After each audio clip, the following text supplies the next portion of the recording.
Wano's an arc where we have a lot of first commanders, a lot of right hand men, a lot of first mates, and a lot of vice captains. So I thought it'd be great to do a video where we rank all of them. Now, the only person on this list that we will be talking about them in their prime is Rayleigh, because I think that's fitting for him. If you were to do like Sabo and Zoro in their prime, well, we know they would be at the top, so I don't think it's fair to do them in their prime. And we will be doing this based off of strength, feats, and what we perceive their strength to be. Some of you guys are going to disagree where I put some of it, and that's fine. Let me know in the comment section below. But with that away, my name is Potential Unleashed, and let's rank these first commanders. Starting out, we have the Dark King Rayleigh. He is easily S tier. He was relative to Roger in terms of strength.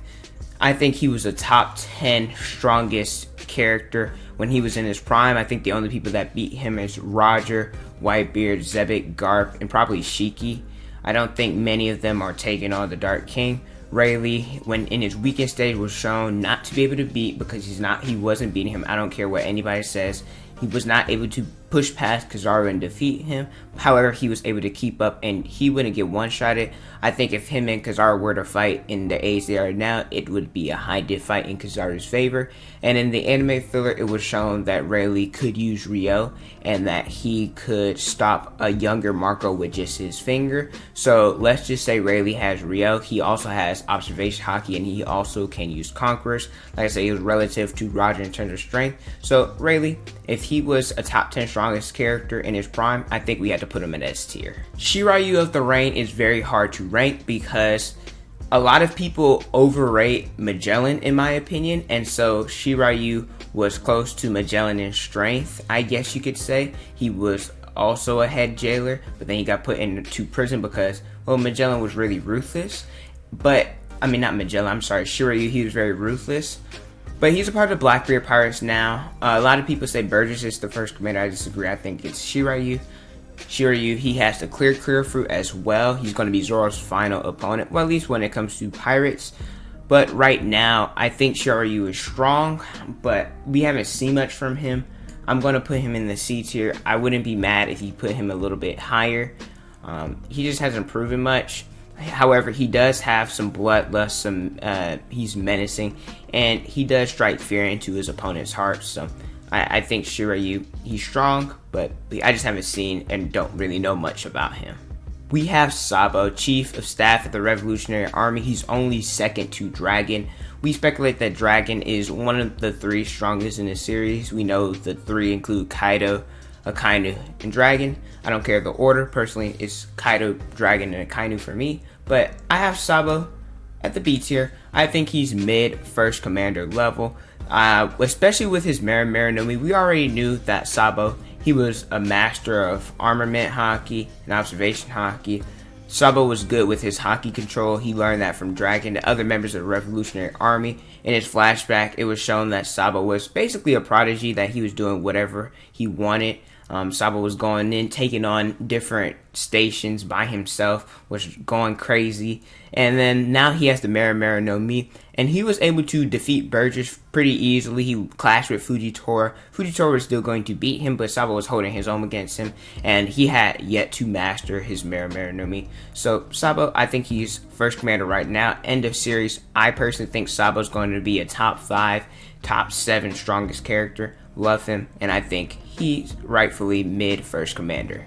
Next we have Ben Beckman, another one that's really hard to rank. I'm gonna put him in the A tier simply because of his portrayal. They say he's relative to Shanks in strength. That does not mean he's stronger than Shanks. However, that means he's very close to Shanks in terms of strength. If I had to put him on the tier, I think he's high first.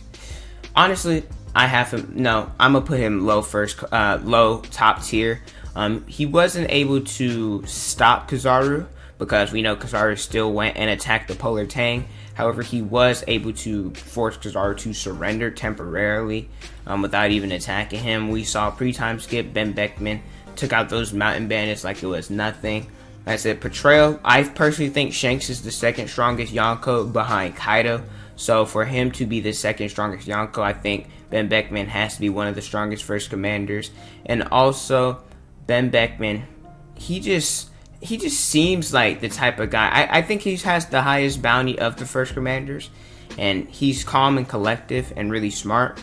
So I think it is right for me to put Ben Beckman under Rayleigh. Katakuri is very tricky. He is strong, but like, he lost to Luffy, and like, I still think that Katakuri was stronger than Luffy after Whole Cake Island, if that makes sense.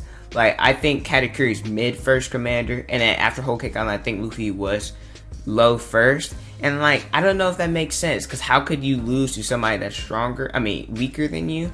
I just think it was Luffy's tenacity, and that he ended up just giving up because it was no point. Him and Luffy were already at their limits. So he has Future Sight, he has a special Paramecia, has great armament haki, he has Conquerors as well. I actually wonder if in this series Katakuri will be able to coat his attacks in armor haki like some people can. I don't think it's far-fetched. I want to see him again in this story. But it always amazes me, and it's really cool how Katakuri, his Devil Fruit, and the way that he incorporates it with his Future Sight. What's funny is, I think that the Beast Pirates, aside from the Red Hair Pirates, because they are the best and most well-rounded, a part of a Yonko crew, but the Beast Pirates, I'm not gonna say they're disappointing, because they're going crazy in the manga, especially Kaido, but like, I think it's just King. King hasn't really done much. He was able to hit Sanji with the raid suit, was able to drive him in, and Sanji, he would have died if he didn't have the raid suit, because we know how durable that is. He was also able to knock the Big Mom Pirates off the waterfall. We saw the scene where he handed his sword to Kaido, Kaido killed Orochi. But other than that, Zoro did praise him and Queen, talking about, hey, it's not going to be easy to get to the rooftop because we have these people here. But I think that he's the weakest first commander and the vice captain, or the right hand, in Wano right now. I said it. There's only 2 others there, and they're at the bottom of the list, and I don't think King is stronger than either one of them. We have my boy Marco. Marco has proven a lot. We saw his clash with Kizaru at Marineford, and then we also saw he knocked down the Big Mom ship just like King did. He also clashed with Big Mom, and a lot of people think that Marco had Big Mom shook. That's not it. Big Mom wasn't prepared to fight him. I still think if Big Mom wanted to, she probably could have beaten Marco, because Big Mom's not just about her Devil Fruit. She has Conqueror's armament and observation. However, she did flee the scene, and Marco is also was holding off Queen and King at the same time while they were chasing after Zoro. I believe right now Queen is fighting Sanji, and so with Marco, I think he's fighting King 101 right now. As I'm recording this, it's 7:28. So the new One Piece chapter 1020 hasn't been out yet, so I don't know if we see something new happen. And this is going up probably on after that chapter, the Saturday. So I don't know if Marco will be fighting somebody else, or Zoro's fighting King, or whatever. So just want to clarify that. But Marco has just probably proven the most. The only reason why I don't want to put him over Ben Beckman is just for portrayal purposes. I think that Ben Beckman is the strongest of the current pirates. I know that Rayleigh's retired, but just based off of portrayal. And you can call me a Zoro fanboy all you want. I'm putting him over Katakuri. Reason being of what Zoro did on the rooftop, blocking Ocean Sovereignty. He took out 3 supernovas. Well, with an asterisk, not really Hawkins, but he did defeat him. Took out Apu, Killer, Hawkins.